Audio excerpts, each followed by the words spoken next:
Single dad janitor asked CEO's paralyzed daughter to dance. The real reason left the CEO in tears. The music stopped. Everyone at the ballroom turned to stare. A man in blue janitor overalls stood awkwardly in the middle of the floor, his hand stretched out toward a young girl in a wheelchair. The girl's mother, a powerful CEO in a glittering silver dress, froze, her lips trembling between anger and shock. No one knew what to say. But when the janitor spoke, his words silenced the entire room, and moments later, the CEO was in tears. Before we begin this story, make sure to subscribe to Kindness in Action, where we share real stories that remind us all of the power of compassion, humility, and love. If this story touches your heart, please like, share, and comment "Kindness Matters" down below. It truly helps our message reach more people. Daniel wasn't the kind of man most people noticed. He worked the late shift cleaning floors at the prestigious Whitestone Hotel, the kind of place where chandeliers sparkled like stars and guests wore diamonds just to eat dinner. Most nights, Daniel kept his head down, mop in hand, moving quietly through ballrooms and corridors that smelled of roses and champagne. He didn't mind. He liked honest work.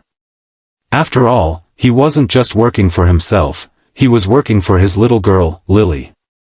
Lily was 10 years old, with eyes that could melt even the coldest heart. 2 years earlier, she had been in a terrible car accident that left her paralyzed from the waist down. Daniel had lost his wife in that same crash. Since then, his whole world revolved around his daughter. Every extra hour, every aching muscle, every missed night of sleep, it was all for her. That Friday night, the hotel was hosting a huge charity gala organized by one of the wealthiest CEOs in the city, Evelyn Turner. Evelyn was known for her sharp business mind, her elegance, and the massive tech company she built from the ground up. She was also known for being, well, intimidating. People said she didn't tolerate mistakes, especially from staff. Daniel was told to stay out of sight. Clean quietly. Keep the floors shining, but don't get in the way. That was fine by him. He had planned to sneak a few pictures of the ballroom to show Lily later. She loved seeing the dresses and decorations, it made her dream of the day she could go to a dance herself. As Daniel mopped near the back entrance, he noticed a young girl sitting alone in a wheelchair, away from the crowd. She was maybe around Lily's age, wearing a silver dress and staring down at her lap. No one seemed to notice her. He paused, unsure if he should say something. Then he saw a tear slide down her cheek. Daniel knelt down beside her. "Hey there," he said softly, "tough night?" The girl looked up, startled. "I'm fine," she whispered, though her eyes said otherwise. He smiled gently. "You know, my daughter says that when people say they're fine, they usually mean the opposite." That made her laugh, just a small one, but real. "I'm Daniel," he said. "What's your name?" "Emily," she replied. "That's a beautiful name," Daniel said. "So, Emily, why aren't you out there dancing with everyone else?" Her smile faded. "Because I can't," she said quietly, glancing down at her chair. "And even if I could, nobody would want to dance with me." Daniel's heart ached. He thought of Lily, how she sometimes felt the same way, trapped not just by her wheelchair, but by the way people looked at her with pity. He looked around. Music was playing softly, but no one noticed them in the corner. Daniel took a deep breath and did something that shocked everyone. He held out his hand. "Well, would," he said. "May I have this dance?" For a moment, Emily just stared at him. Then she smiled shyly and placed her hand in his. Daniel didn't care that he was wearing overalls, or that people might laugh. He gently wheeled her out to the center of the dance floor. The room fell silent.